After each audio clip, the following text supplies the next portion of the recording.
Hello besties, ఈరోజు మన ఛానల్లో సాంబార్ ఎలా ప్రిపేర్ చేయాలో చూసేద్దాం రండి.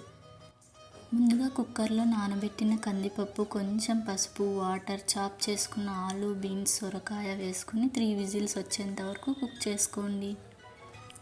ఇంకొక గిన్నె తీసుకొని కొంచెం ఆయిల్, ఆవాలు, మినపప్పు, ఉల్లిపాయ, ఎండుమిర్చి, పచ్చిమిర్చి వేసుకొని బాగా వేయించుకున్నాక అందులోనే మనం ముందుగా ఉడికించుకున్న కందిపప్పు, వెజిటేబుల్స్ వేసుకొని కొద్దిగా చింతపండు రసం, సాంబార్ పౌడర్, ధనియా పౌడర్ అండ్ కారం వేసుకున్నాక ఇప్పుడు కొంచెం మీ రుచికి తగ్గట్టు ఉప్పు, పులుపును బాగా బ్యాలెన్స్ చేసుకోవడానికి బెల్లం కొద్దిగా వేసుకోండి.